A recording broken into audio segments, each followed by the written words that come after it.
الله الرحمن الرحيم الحمد لله رب العالمين والصلاة والسلام على سيد الأنبياء وأشرف المرسلين وعلى آله وصحبه أجمعين أما بعد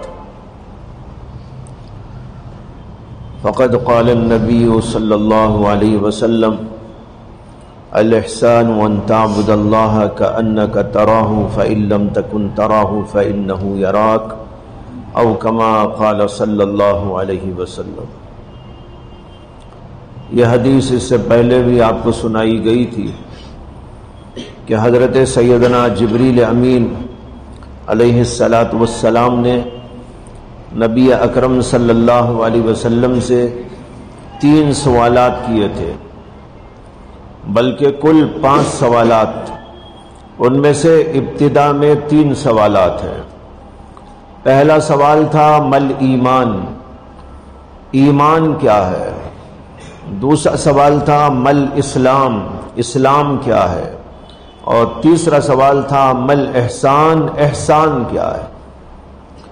نبی اکرم صلی اللہ علیہ وسلم نے ایمان کی تفصیل بیان کی، اس کے بعد اسلام کے بارے میں بتایا، اور پھر جب سوال ہوا کہ احسان کیا چیز ہے تو آپ نے فرمایا ان تعبد اللہ کأنک تراہ فإن لم تکن تراہ فإنہ یراک۔ عبادت اس طور پر کرنا کہ تم گویا اللہ کو دیکھ رہے ہو، اور اگر یہ نہ ہو سکے تو یہ خیال کرنا کہ اللہ ہم کو دیکھ رہا۔ اگر احسانی کیفیت نماز کے اندر حسن و جمال، عبادت کے اندر خوبی و کمال پیدا کرنا ہو تو اس کا یہ طریق ہے جو نبی اکرم صلی اللہ علیہ وسلم نے ارشاد فرمایا۔ یہ ایک مراقبہ ہے جو اللہ کے نبی نے تعلیم دیا ہے۔ ایک مراقبہ کرو، ایک توجہ اپنی اس بات پر مرکوز کرو کہ میں اللہ کو دیکھ رہا ہوں، میں اللہ کو دیکھ رہا ہوں، میں اللہ کو دیکھ رہا ہوں۔ اگر اس میں کچھ مشکل آ رہی ہو تو یوں کرو کہ اللہ مجھ کو دیکھ رہا۔ یہ اگر مراقبہ بار بار کیا جائے گا، چلتے ہوئے، پھرتے ہوئے، بیٹھتے ہوئے، تو اس مراقبے کا اثر ہوگا کہ عبادت کے اندر کمال اور احسان پیدا ہو جائے گا، عبادت ٹھیک طور پر ادا ہوگی، خشوع اور خضوع آ جائے گا، اخلاص اور للہیت بھی آ جائے گی، اس کے اندر ادھر ادھر بہکنا ختم ہو جائے گا، ذہن کا ادھر ادھر دوڑنا بند ہو جائے گا۔ یہ ہے ایک مراقبہ، اس کو کہتے ہیں مراقبہ احسانی، مراقبہ احسانی، جس کے اندر احسان عبادتوں میں کیسے پیدا کرنا چاہیے، اپنے ایمان میں کیسا کمال لانا چاہیے، اپنے اسلام کو کس طرح مکمل کرنا چاہیے، اللہ کے نبی علیہ السلام نے اس کا طریقہ ارشاد فرمایا۔ میں نے گزشتہ بار بھی عرض کیا تھا کہ جبریل نے پہلا سوال ایمان کے بارے میں کیا تھا، اور دوسرا سوال اسلام کے بارے میں کیا تھا، اور تیسرا سوال احسان کے بارے میں۔ تیسرے اس سوال کا اوپر کے 2 سوالوں سے تعلق ہے، اوپر کے دونوں جوابوں سے تعلق ہے۔ گویا جبریل یہ سمجھانا اور سکھانا، وہ بتانا چاہتے ہیں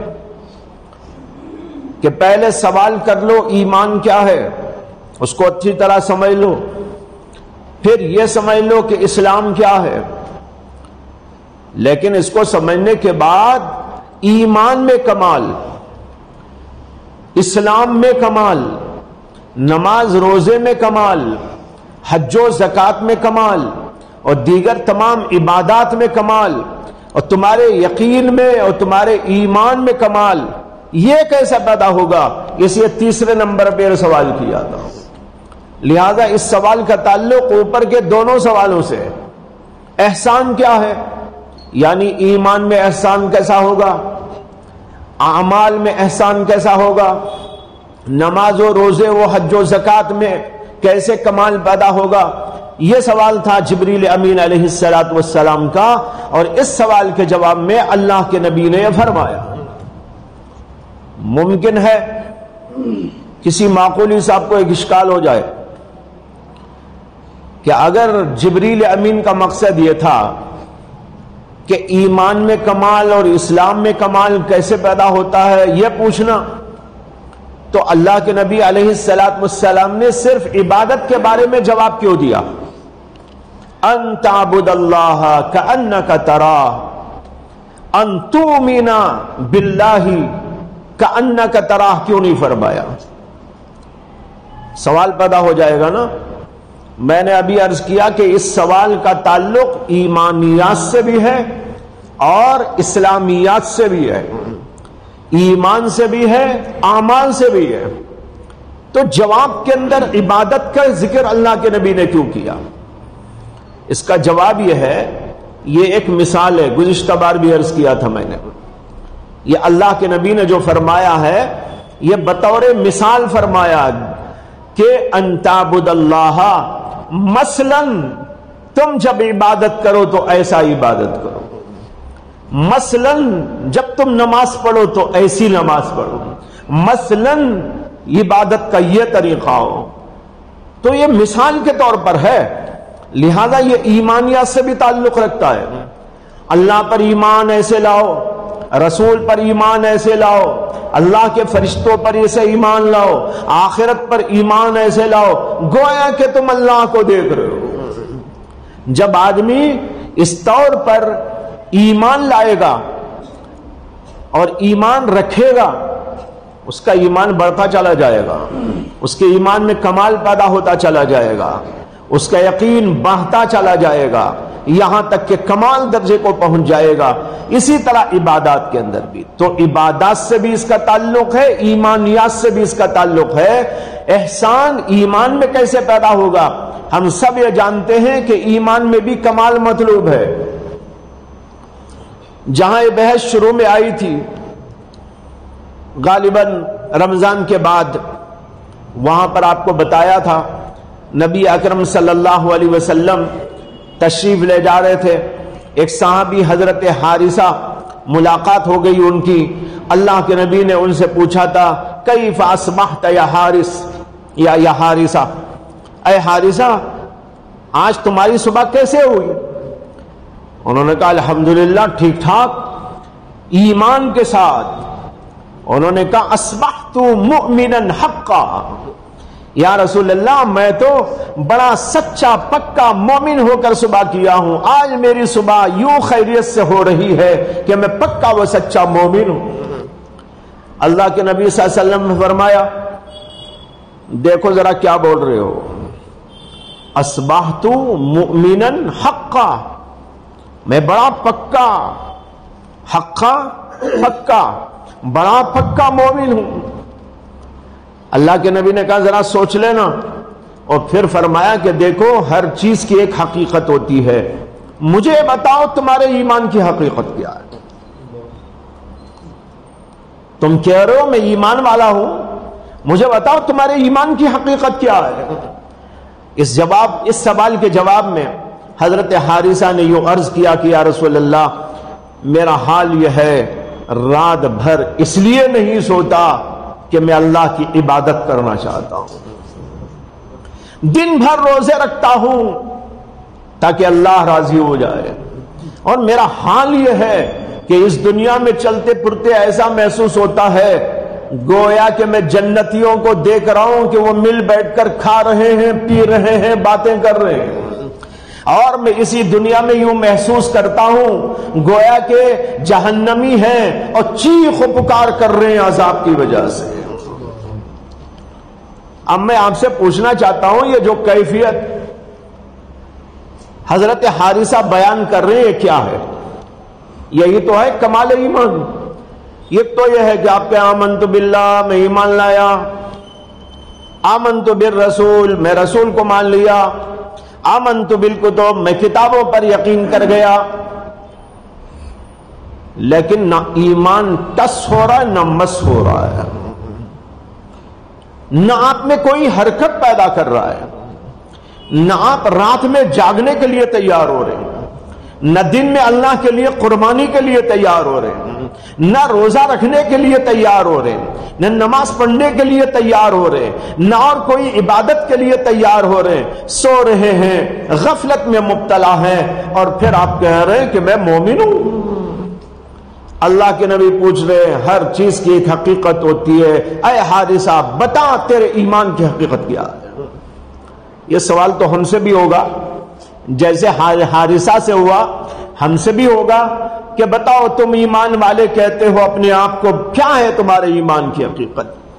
تو دیکھو ایک ایمان تو یہ ہے آمنت باللہ پڑھ لیا اور مان لیا، لیکن اس ایمان میں جان نہیں ہے، اس ایمان میں کمال نہیں ہے، اس ایمان میں حسن و جمال نہیں ہے، وہ سو رہا ہے، غافل ہے، نمازوں کو بیدار نہیں کرتا، روزوں کے لیے آپ کو تیار نہیں کرتا، تلاوت کرنے آمادہ نہیں کرتا، ذکر کرنے کے لیے جو ہے آپ کو نہیں اکساتا، آپ غفلت کی زندگی میں مبتلا رہتے ہیں، کھانے میں، پینے میں، ادھر اور ادھر اور سونے میں اور مختلف کاموں میں مومن ہے۔ کیا یہ ایمان مطلوب ہے؟ یہ سوتوں کا ایمان، یہ غافلوں کا ایمان، یہ مغفلین کا ایمان، جس کے اندر کوئی جان نہیں، جس کے اندر کوئی حرکت نہیں، ایسا ایمان اللہ کو مطلوب نہیں ہے۔ لہذا احسان کا جو سوال ہے اس کا تعلق ایمانیات سے بھی ہے، اور اس کی دلیل وہی حدیث ہے جو ابھی حارثہ کی بیان کی آپ سے، کہ اللہ کے نبی نے پوچھا بھائی ہر چیز کی حقیقت ہوتی ہے، کیا ہے تمہارے ایمان کی حقیقت؟ معلوم ہوا ایک ایمان ظاہری ہوتا ہے، ایک ایمان اپنی حقیقتوں اور اپنے لوازمات کے ساتھ میں ہوتا ہے۔ جب ایمان اپنے لوازمات کے ساتھ میں ہوتا ہے تو عبادت پر آمادہ کرتا ہے، نیکیوں پر آمادہ کرتا ہے، برائیوں سے بچاتا ہے، گمراہیوں سے چھڑاتا ہے، یہاں تک کہ ایمان اسے ہر وقت حرکت میں رکھتا ہے۔ آخرت پر یقین، ہم کہتے ہیں آمنت بالآخرہ، آمنت بالیوم الآخر، میں آخرت پر ایمان رکھتا ہوں، میں یوم آخر پر ایمان رکھتا ہوں۔ یوم آخر پر ایمان رکھنے والا بندہ نمازوں میں غفلت کیسا کر سکتا ہے؟ جسے یہ یقین ہے میں مرنے والا ہوں، جسے یہ یقین ہے حساب کتاب دینے والا ہوں، جسے یہ یقین ہے اللہ کے سامنے کھڑا ہونا ہے، جسے یہ یقین ہے کہ آگے جنت ہے یا جہنم ہے، پتہ نہیں مجھے کہاں ڈال دیا جائے گا، وہ آدمی سوتے سوتے نمازوں میں غفلت کرتا رہے، کیسے ممکن ہے؟ ذکر کی دعوت دی جائے اور غفلت کرنے لگے، کیسے ہو سکتا ہے؟ گناہ پر گناہ کرتا چلا جائے، کیسے ہو سکتا ہے؟ جھوٹ بولتا ہے، غیبتیں کرتا ہے، چغلیاں کھاتا ہے، حسد رکھتا ہے، بغض رکھتا ہے، عداوتیں رکھتا ہے، کینہ کپٹ کو پالتا رہتا ہے اور بدزنیاں کرتا ہے، بدزنیاں پھیلاتا ہے، ہزاروں قسم کے گناہوں میں مبتلا رہتا ہے اور کہتا ہے آمنت بالیوم الآخر، میں آخرت پر ایمان رکھتا ہوں۔ ایسا نہیں ہو سکتا، اس کا ایمان تو ہے لیکن وہ غافل ایمان ہے، سوتا ایمان ہے، جاگتا ہوا ایمان چاہیے، زندہ ایمان چاہیے۔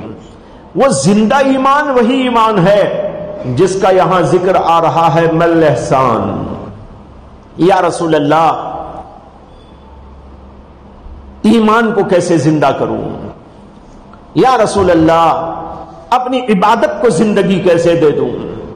احسان کا ترجمہ احیاء سے کر لیجئے۔ احسان کے معنی ہے کسی بھی چیز کو عمدہ بنانا، اور عمدہ بنانا تو زندہ ہونے کے بعد ہی ہوتا ہے۔ مردے کو کیا اچھا کریں گے آپ؟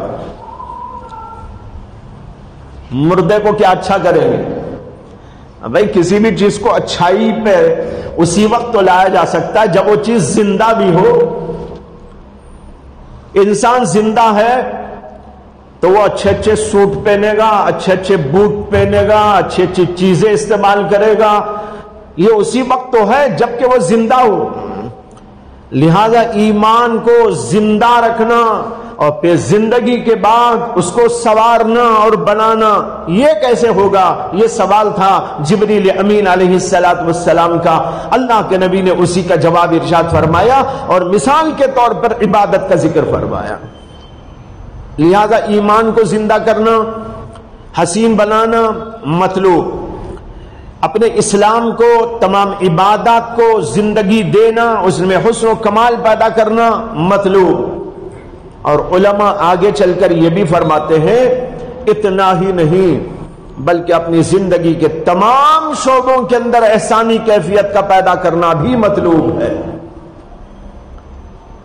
آپ کی زندگی کا کوئی بھی شعبہ ہو، ایمان اور عبادات سے ہٹ کر اخلاقیات کا شعبہ، معاشرت کا شعبہ، اپنا کھانے و پینے کا وقت، اپنے چلنے اور پھرنے کی زندگی، کوئی بھی زندگی ہو، وہاں یہ تصور آپ پر قائم رہے اللہ مجھے دیکھ رہا ہے،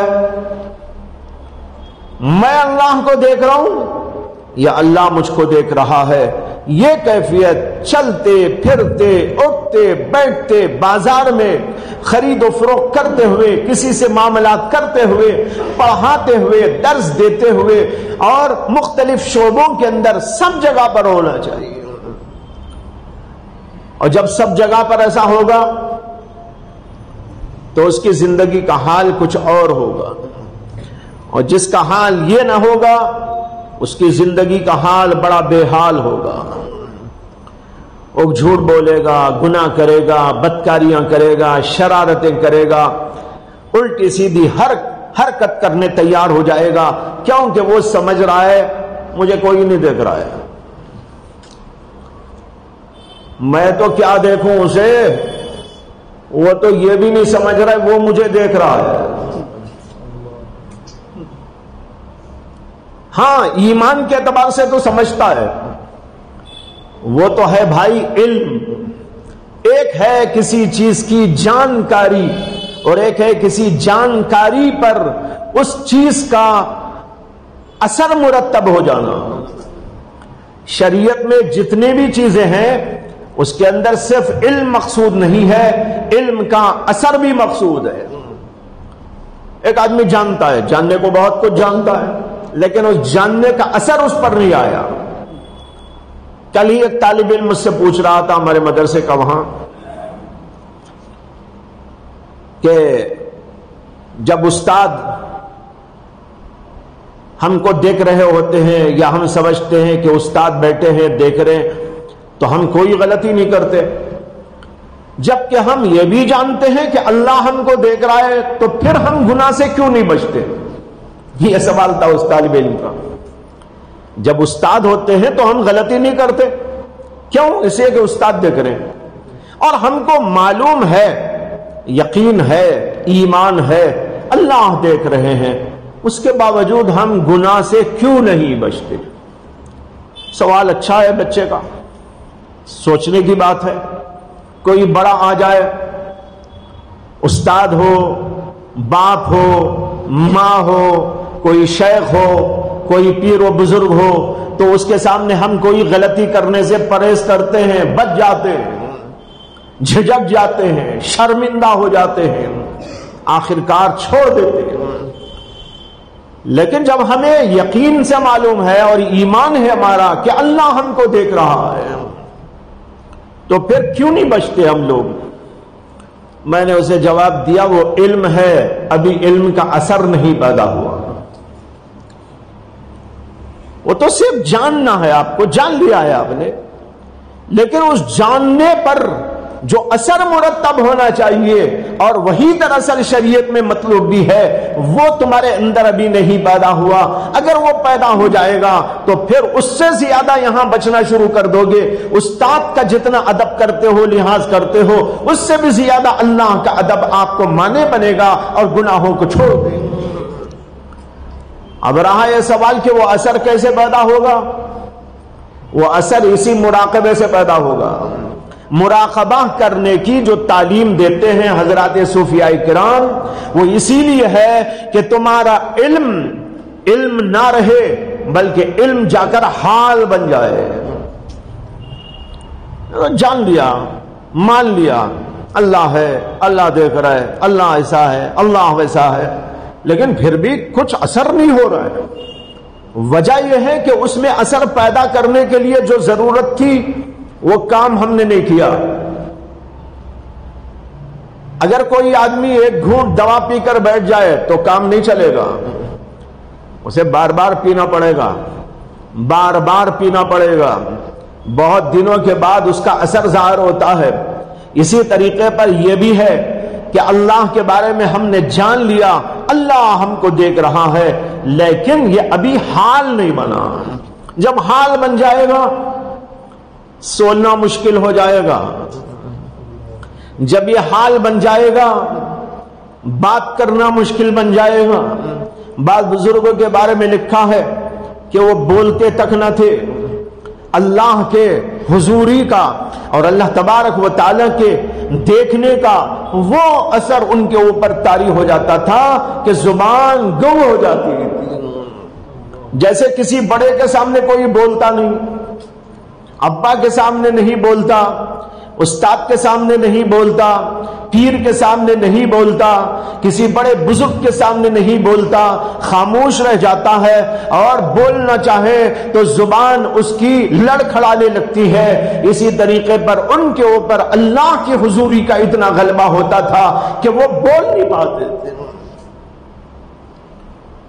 تو اس لیے میں نے کہا کہ یہ تو علم ہے، لیکن اس علم کو حال بنانے کی ضرورت ہے۔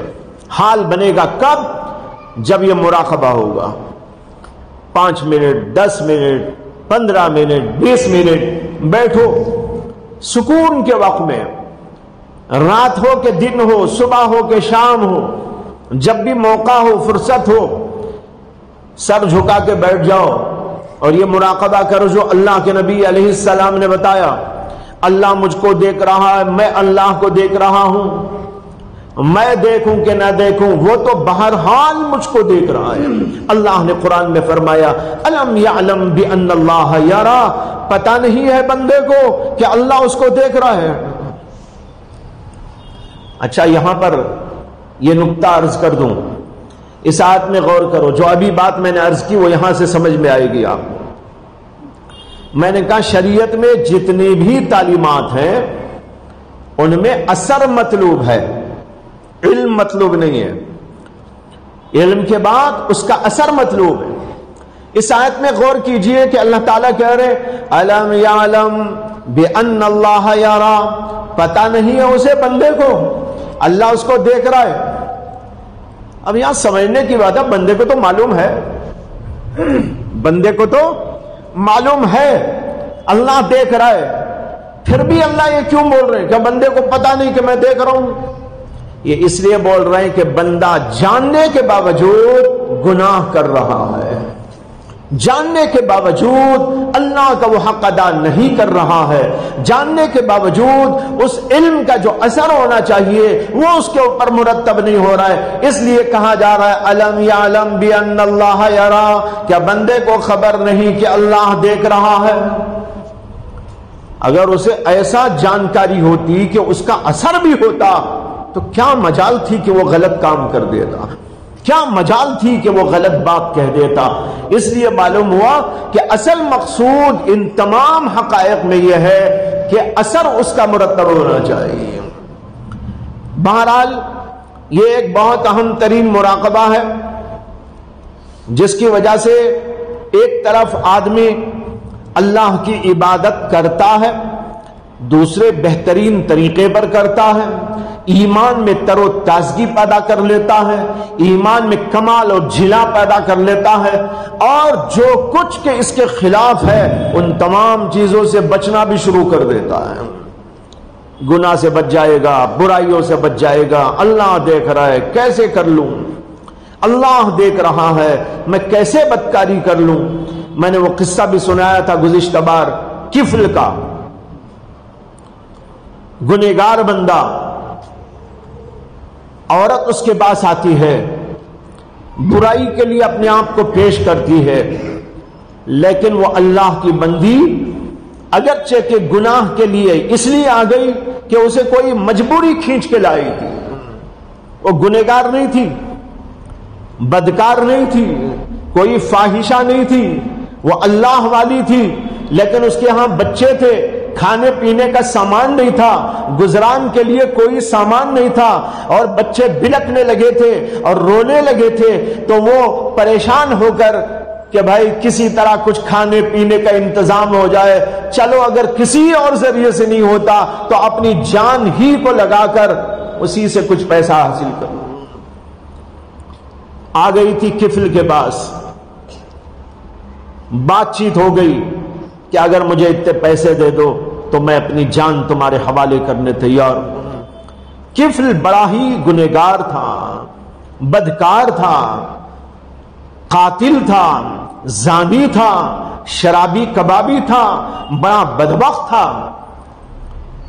اور اس کے دروازے پر بنی اسرائیل میں اللہ کی یہ سنت تھی کہ دروازے پر لکھا جاتا تھا اس نے آج یہ گناہ کیا اور اس نے یہ گناہ کیا۔ خیر عورت کو لے گیا، تنہائی میں لے گیا، برائی کی نیت سے اس کے قریب ہوا، تو چونکہ وہ عورت تو فاحشہ اور بدکار نہیں تھی، وہ اللہ سے ڈرنے والی تھی، لیکن مجبوری کے تحت یہاں آ گئی تھی۔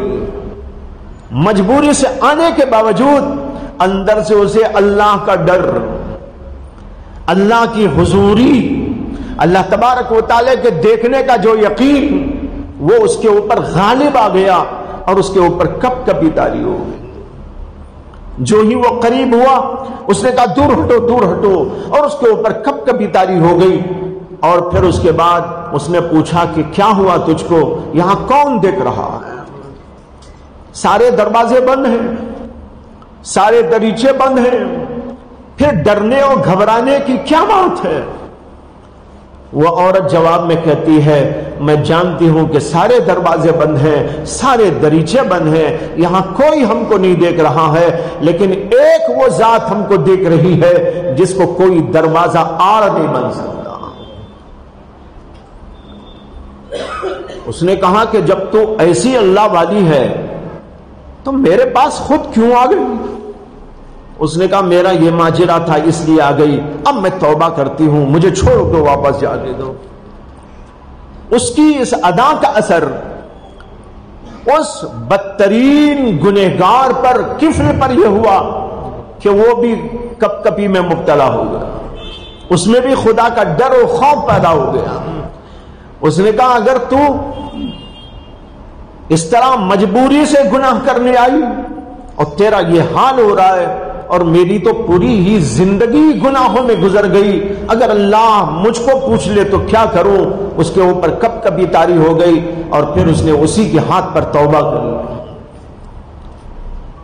اس نے کہا آج سے گناہ نہیں کروں گا، تیرے سامنے اللہ کے لیے وعدہ کرتا ہوں۔ اس کے بعد اس کو چھوڑ دیا، پیسے بھی اس کو دے دیے، جا تیرے بچوں کے لیے پیسے دیتا ہوں۔ عورت چلی گئی، اور یہ آدمی اپنا دروازہ بند کر کے رات میں سو گیا۔ صبح ہوئی، دروازے کے بعد سے لوگ حسب معمول گزرنے لگے، اس کے دروازے پر روزانہ کوئی نہ کوئی اس کا گناہ لکھا ہوا ہوتا تھا، اس نے آج یہ گناہ کیا ہے، آج یہ بدکاری کی ہے، کسی کو قتل کیا ہے، زنا کیا ہے، فلاں کیا ہے۔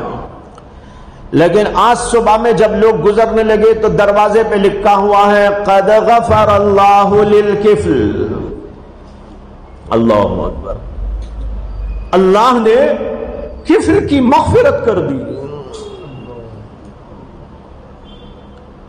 پہلا گزرنے والا دیکھا اور ٹھٹک گیا، کھڑے کھڑے سوچنے لگا، پھر ایک کے بعد دوسرا، دوسرے کے بعد تیسرا آتا گیا، سب کھڑے ہو گئے، کیا ماجرا ہے، کیسے مغفرت ہو گئی؟ کل تو یہ لکھا ہوا تھا دروازے پر، پرسوں یہ لکھا ہوا تھا اس کے دروازے پر، ترسوں یہ لکھا ہوا تھا دروازے پر، آج لکھا ہوا ہے قد غفر اللہ للکفل، کفل کی کیسے مغفرت ہو گئی؟ چلو پوچھتے ہیں کیا ہوا واقعہ۔ لوگ بڑھتے ہیں، دروازہ کھٹکھٹاتے ہیں، کھٹکھٹا کر تھک جاتے ہیں، دروازہ کھلنے کا نام نہیں لیتا۔ لوگ سمجھتے ہیں کہ کوئی حادثہ ضرور پیش آیا ہے، دروازہ توڑ کے دیکھیں گے کہ کیا ہوا۔ دروازہ توڑ کے اندر جاتے ہیں، دیکھتے ہیں کہ وہاں پر کفل کی لاش پڑی ہوئی ہے۔ راتوں رات توبہ بھی ہو گئی، مغفرت بھی ہو گئی، اللہ کے پاس بھی پہنچ گیا۔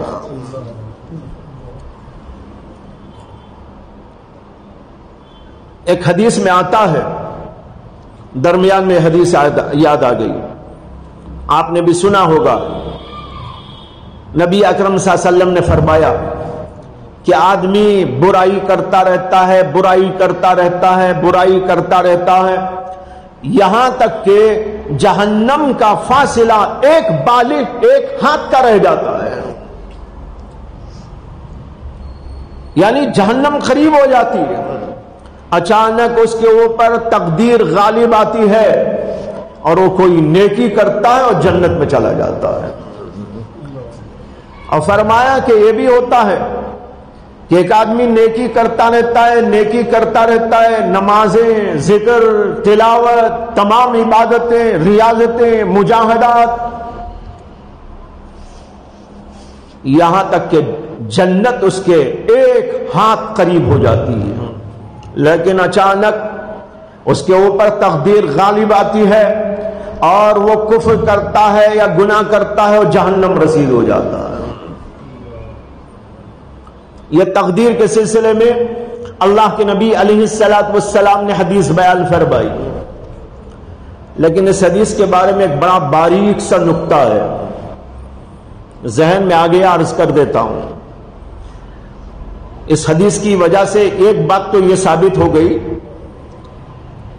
کہ کسی گنہگار کو دیکھ کر اسے برا نہ سمجھو، اصلاح کرو، سمجھانے کی کوشش کرو، اور یوں سمجھ کر کرو کہ یہ میرا فرض ہے، اللہ نے میرے اوپر رکھا ہے کہ میں اس کو سمجھاؤں۔ بے نمازی کو دیکھ کر، کسی بدکار کو دیکھ کر، کسی زناکار کو دیکھ کر، کسی شرابی کو دیکھ کر اسے برا نہ سمجھو، بلکہ یوں سمجھو کہ بھئی یہ غلط کام کر رہا ہے، اس کو سمجھانا ہے۔ ہو سکتا اللہ کے پاس کچھ مرتبہ ہو، اس کا مجھے کیا معلوم، میرا کام سمجھانا، اور یہ سمجھانا اس لیے کہ اللہ نے میرے اوپر رکھا ہے فرض، سمجھاؤ، میں سمجھاؤں گا۔ اس لیے برا سمجھ کر نہ سمجھاؤ، اپنا فرض سمجھ کر سمجھاؤ۔ اس سے کہ ہو سکتا ہے کہ جس کو ہم برا سمجھ رہے ہیں اس طریقے پر وہ آئے اور جنت میں پہنچ جائے۔ دیکھو کفل کو کیا سمجھا جاتا تھا، لیکن آج دروازے پہ لکھا ہوا ہے قد غفر اللہ للکفل۔ دوسری بات یہ ثابت ہوئی کہ نیکی کرنے والا، عبادت اور ریاضت اور مجاہدات کرنے والا اپنے آپ کو کبھی بھی بڑا نہ سمجھے۔ ہو سکتا ہے خدا نہ کرے ایسا کچھ ہو جائے اور اس کی پوری عبادت دھری کے دھری رہ جائے اور جہنم میں چلا جائے۔ لہذا کسی برے کو دیکھ کر برا نہ سمجھو اور خود کو کبھی اچھا نہ سمجھو، چاہے تم کچھ بھی کرو۔ یہ دو باتیں اس سے ثابت ہوئی، اس کو عرض کر دیا۔ اس کے ساتھ جو نقطہ سمجھانا چاہتا ہوں وہ یہ ہے کہ اس حدیث پر بظاہر لوگوں کو حیرانی پریشانی ہوتی ہے کہ بھئی اللہ کے نبی نے فرمایا ہے کہ ایک آدمی نیکی کرتا ہے، نیکی کرتا ہے، نیکی کرتا ہے، پوری زندگی نیکی کرتا ہے، یہاں تک کہ جنت کے بالکل قریب ہو جاتا ہے، اچانک تقدیر غالب آتی ہے اور وہ جہنم میں چلا جاتا ہے۔ اور ایک آدمی برائی کرتا ہے، برائی کرتا ہے، برائی کرتا ہے، جہنم کے قریب ہو جاتا ہے، اچانک اس کے اوپر تقدیر غالب آ کر کوئی نیکی کرتا ہے اور جنت میں چلا جاتا ہے۔ لوگ پریشان ہوتے ہیں، آپ بھی پریشان ہو رہے ہوں گے اور ہونا ہی چاہیے۔ یہ سن کر بھی پریشانی نہ ہو تو ہم انسانی کیا ہوئے؟ مومن ہونا تو دور کی بات ہے، انسان بھی اگر ہیں تو تب بھی ہونا چاہیے پریشان۔ لیکن ایک بات بڑی تسلی کی ہے جس کو بعض بہت بڑے محدثین اور شراح حدیث نے لکھی ہے، اور میں نے اس بات کو، میری ایک کتاب ہے حسن خاتمہ، اس کے اندر اس حدیث کی تشریح کرتے ہوئے اس کو ذکر کیا ہے. اگر وہ کتاب آپ لوگوں میں سے کسی کے پاس موجود ہو اس کو اٹھا کر وہ حصہ ضرور پڑھ لیں. خلاصہ اس کا یہ ہے کہ جو حدیث میں فرمایا ہے کہ ایک آدمی برائی کرتا ہے, اچانک تقدیر غالب آتی ہے اور جہنم رسید ہو جاتا ہے, یہ تقدیر غالب آتی ہے اور جنت میں چلا جاتا ہے. ایک آدمی جو ہے نیکی کرتا رہتا ہے, تقدیر غالب آتی ہے, جہنم میں چلا جاتا ہے. اس میں نکتے کی بات یہ ہے کہ یہ جو کہا گیا وہ عبادت کرتا رہتا ہے, وہ برائی کرتا رہتا ہے, یہ لوگوں کی نگاہ میں برائی اور لوگوں کی نگاہ میں نیکی ہے, اللہ کی نگاہ میں نہیں ہے. ذرا کھول دوں تاکہ آپ سمجھ لیں کہ کیا مطلب ہے. بڑی عجیب بات ہے, بڑا عجیب نکتہ ہے. اس حدیث میں جو فرما رہے ہیں اللہ کے رسول صلی اللہ علیہ وسلم, ایک آدمی عبادت کرتا ہے. یہ عبادت کا معنی ہے لوگوں کی نگاہ میں عبادت. لوگ سمجھتے ہیں ماشاءاللہ کیا عبادت گزار ہے, ماشاءاللہ بڑے گٹے والا ہے, بڑے پیٹھے والا ہے, بڑی تسبیح والا ہے, بڑے جبے و قبے والا ہے, ایسا اور ایسا اور ایسا اور ایسا ہے. وہ خود بھی کچھ ایسا ہی سمجھتا, لوگ ایسا سمجھتے ہیں, لیکن اس کے اندرونی حالات میں کوئی ایسی بات ہوتی ہے جو اللہ جانتے ہیں, بندے نہیں جانتے.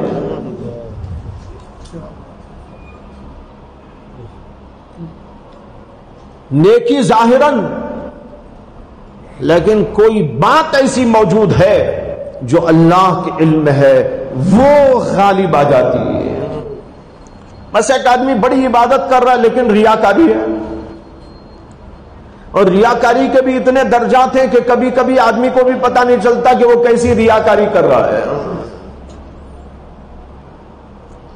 یہ تو ظاہراً, اور کچھ ایسی باطنی کیفیتیں ہیں کہ آدمی کو پتہ بھی نہیں چلتا کہ وہ ریاکاری کر رہا ہے. اب ریاکاری کرتے کرتے کرتے زندگی کر دیا, غالب آئی وہ ریاکاری آخر میں اور جہنم کو بھیج دیا. اور ایک آدمی گناہ کرتا ہے نہیں لوگوں کی نگاہ میں, ارے ایسا آدمی ہے, یہ بڑائی, یہ برائی, یہ ہے, وہ ہے, فلاں ہے, لیکن اس کا اندرونی کوئی معاملہ اللہ سے ایسا ہوتا ہے وہ کسی کو نہیں معلوم, اسے اور اس کے اللہ کو معلوم ہے. ہو سکتا ہے گناہ کرتا ہوگا, جا کر توبہ کر لیتا ہوگا, صبح اٹھتا ہے برائیوں میں مبتلا ہو جاتا ہے, شراب کباب یہ اور وہ, لیکن تنہائی میں جا کر ہو سکتا ہے کہ روتا ہوگا, پلاتا ہوگا, اللہ سے معافی گڑ گڑا کر مانگتا ہوگا. اس کی خبر نہ مجھ کو, نہ آپ کو, نہ محلے والوں کو, کسی کو نہیں ہوتی, وہ اللہ جانتے ہیں. وہ اس کی خاص جو بات ہوتی ہے وہ غالب آتی ہے, اور اس کا اللہ یوں گناہ پاک کر دیتے ہیں کہ اسے کوئی توفیق دے کر سیدھے جنت میں بھیج دیتے ہیں. یہ تشریح سننے کے بعد ذرا تسلی دل کو ہو جاتی ہے, اور ہم اتنا کر سکتے ہیں کہ اپنے احوال کا جائزہ لیتے رہیں, صرف ظاہر کو نہ دیکھیں. لوگ مجھے اچھا سمجھ رہے یہ نہ دیکھیں, لوگ میرے جبے قبے کو دیکھ کر میری تعظیم کر رہے ہیں اس پر اکتفا نہ کریں. اللہ سے لو لگائیں, اللہ سے تعلق کو مضبوط اور اللہ سے تعلق کو صحیح کرے. دنیا والوں سے نگاہوں کو ہٹا لے. کون کیا کر رہا ہے, اچھا بولنے والا ہے تو بھی نگاہ نہ ڈالے, کوئی برا بولنے والا ہے تو بھی نگاہ نہ ڈالے, ہر صورت میں دیکھے میرا اللہ میرے سے کیسا ہے. ایک آدمی کو ظاہراً دیکھ کر لوگ تعریف کرے, اور تعریف کرتے ہی یہ بھول جائے, ہو سکتا ہے کہ ایسی کوئی بات پیش آ جائے. اللہ ہم سب کی حفاظت فرمائے. اور جو ہے کوئی نیکی کرتا ہو اور اس نیکی کو خود ہی بہت اچھا سمجھتا ہو, میں بڑا اچھا آدمی ہوں، میں بات پہنچا ہوا آدمی ہوں، میں کیسا ریاضت والا مجاہدے والا ہوں، کون میرا مد مقابل ہے؟ اب عبادت تو کر رہا ہے، نیکیوں میں آگے بڑھ رہا ہے، تہجد گزاری بھی کر رہا ہے، ذکر و فکر میں بھی مشغول ہے، لیکن اندر اندر شیطان اس کو گمراہی کا ایک اور سبق پڑھا رہا ہے اور اسے خبر نہیں ہو رہی ہے۔ کیوں؟ وہ بھی بتا دوں، اس لیے کہ کسی ایسے اللہ والے سے اس کا تعلق نہیں ہے جو اس کے روگ کو بتا سکے، تیرے اندر یہ روگ ہے۔ اسی لیے میں نے کہا نفسانی قید اور مکر اور شیطانی قید اور مکر کبھی کبھی اتنے دقیق ہوتے ہیں کہ اچھے اچھے لوگ اس سے نکل نہیں پاتے ہیں۔ اسی لیے تو کسی اللہ والے سے اپنے تعلق کو مضبوط کرنے کی ضرورت ہے۔ اللہ والے سے مراد وہ اللہ والا ہے جو جانکاری بھی رکھتا ہو، ان حقائق و دقائق کو، معارف کو جانتا بھی ہو اور اس کے مطابق اس کی زندگی بھی ہو، عمل بھی ہو۔ ایسے آدمی سے اگر تعلق ہوگا وہ بتا دے گا اوف تمہارے اندر ہے یہ بیماری، اور وہ ظاہراً تو اسے سمجھ۔ حضرت تھانوی رحمت اللہ علیہ کے پاس ایک صاحب آتے تھے، جاتے تھے، بہت تعلق تھا ان سے۔ حضرت نے فرمایا کہ تمہارے اندر تکبر کی بہت بیماری ہے۔ ان کو سمجھ میں ہی نہیں آیا، وہ کہنے لگے کیا ہے میرے اندر بیماری؟ میں تو کچھ تکبر نہیں کرتا، میرے اندر کوئی بڑائی نہیں ہے۔ صرف اس بات پر حضرت تھانوی سے ناراض ہو کر چلے گئے، اور ناراض ہونا خود دلیل ہے اس بات کی کہ تکبر ہے، لیکن اس بیچارے کو خبر ہی نہ ہوئی۔ شیطان نے ایسا پردہ ڈال دیا، یہ تک نہ سوچا میں شیخ کی بات نہیں مان رہا ہوں، یہ خود تو تکبر ہے۔ اپنے بڑے کی بات نہیں مان رہا ہوں، جسے اپنا شیخ سمجھ رہا ہوں، جسے اپنا رہبر سمجھ رہا ہوں، جسے اپنا مربی سمجھ رہا ہوں، وہ کہہ رہا ہے کہ بھئی یہ ہے بیماری تمہارے اندر، تو کہتا نہیں ہے نہیں ہے نہیں ہے، یہ خود اتنا بڑا تکبر ہے، وہی سمجھ لینا چاہیے تھا۔ لیکن اتنا ان کے اوپر جو ہے دبیس پردہ پڑ گیا تھا کہ سمجھے نہیں، اور حضرت تھانوی کو چھوڑ کر چلے گئے۔ اس کے بعد کئی جگہ جانے کے بعد 14 سال کے بعد واپس آئے، کہنے لگے حضرت میں نے اس وقت آپ کی بات نہیں مانی تھی، یہاں سے جانے کے بعد کئی جگہ ایسی ایسی ٹھوکریں کھایا ہوں کچھ نہ پوچھیے۔ بڑی ٹھوکریں کھانے کے بعد اب سمجھ میں آ گیا واقعی میرا دماغ ذرا عرش پہ پہنچ گیا ہے، زمین پہ نہیں رہتا، عرش پہ پہنچ جاتا ہوں، یہ واقعی بیماری آج سمجھ میں آئی، اب مجھے اپنی تربیت میں لے لیجیے۔ حضرت نے فرمایا اس وقت اگر ایک جملہ میرا یہ برداشت کر لیتے 2 منٹ میں تمہاری اصلاح ہو جاتی، لیکن آج تم آئے ہو 14 سال کے بعد تو اب 14 سال آپ کو لگیں گے، اسے کہ تکبر بڑھ گیا۔ 14 سال تک پک پک پک پک پک پتہ نہیں کہاں پہنچ گیا ہوگا، بیماری بڑھ جاتی ہے تو علاج مشکل ہو جاتا ہے۔ تو بھائی میں عرض یہ کرنا چاہ رہا ہوں، یہ حدیث بڑی عجیب و غریب حدیث ہے، اس کی تشریح بھی میں نے آپ کے سامنے بزرگوں کی تشریح کے مطابق رکھ دی کہ کچھ ایسی اندرونی بات اچھائی کی یا کسی کی برائی کی ہوتی ہے کہ اس کی وجہ سے تقدیر غالب آنے کا یہی مطلب ہے، وہ بات اس کے اوپر غالب آتی ہے، وہ جہنم چلا جاتا ہے۔ یہ آدمی برا جس کو سمجھا جا رہا تھا لیکن اندرونی اللہ کا معاملہ اس کے ساتھ میں تھا، وہ جنت میں چلا گیا۔ اس لیے اپنے احوال پر نگاہ رکھو، لوگوں کو نہ دیکھو، یہ نہ دیکھو لوگ میرے بارے میں کیا بول رہے ہیں، اچھا بول رہے ہیں برا بول رہے ہیں، برا بولنے والے بھی ہوتے ہیں، اچھا بولنے والے بھی ہوتے ہیں، یہ دنیا کا اصول ہے۔ نہ نبیوں کے ساتھ اس سے استثناء کیا گیا، نہ ولیوں کے سلسلے میں استثناء کیا گیا، نہ کسی اور کے سلسلے میں، یہ تو چلتا رہتا ہے۔ لیکن آپ کو کوئی برا کہے آپ فوراً سوچو میں واقعی برا ہوں کیا، یہ نہ دیکھو اے مجھے برا بول رہا ہے، یہ دیکھو میں برا ہوں کیا، غور کرو، بیٹھ جاؤ، کہیں تنہائی میں بیٹھ جاؤ، اللہ سے رو رو کر دعا کرو، اے اللہ واقعی میرے اندر عیب ہے، جیسے کہ یہ کوئی بندہ بول رہا ہے، میری اصلاح فرما دیجئے، میرے سے آپ راضی ہو جائیے، میرے اندر کی جو برائی ہے اس کو نکال ڈالیے، میں آپ کو راضی کرنا چاہتا ہوں، کوئی بول رہا ہے تو بولے، لیکن اللہ آپ ناراض نہ ہو یہ میں چاہتا ہوں، اس لیے آپ میری اصلاح فرما دیجئے۔ ہو سکتا ہے کہ اگر آپ کے اندر کوئی برائی ہے اللہ آپ کو اس پر مطلع کر دے، اور اگر کوئی تعریف کر رہا ہے ماشاءاللہ ایسے ہیں ویسے ہیں ڈبل پیسے ہیں، تو آپ یہ نہ کہیے ہم چما ڈنگرے نیست، بلکہ آپ یہ کہیے کہ بھائی ان لوگوں کو خبر نہیں ہے، اپنے عیوب پر نگاہ خود ڈالو، کیا ہے میرا حال، میرے گناہوں کا حال، میری عبادتوں کا حال، اللہ سے میرے تعلق کا حال، کتنی کمیاں کتنی کوتاہیاں میرے اندر پائی جا رہی ہے، یہ بیچارے تو تعریف کے پل باندھ رہے ہیں جبکہ میں تو ایسا نہیں ہوں۔ لہذا کسی کی تعریف پر پھولے نہ سمائے، کسی کے برا کہنے پر برا نہ مانے، بلکہ اپنی اصلاح کی فکر میں لگ جائے۔ یہ ہے صحیح طریقہ سالکین کے لیے۔ جب اس طریقے پر کوئی کرے گا تو انشاءاللہ وہ جو حدیث ابھی بیان کی اور اس کی جو تشریح آپ کے سامنے رکھی اس کے اعتبار سے اچھا ہی فیصلہ ہوگا جب آدمی اپنے اللہ کو راضی کرنے کے لیے کرتا رہے۔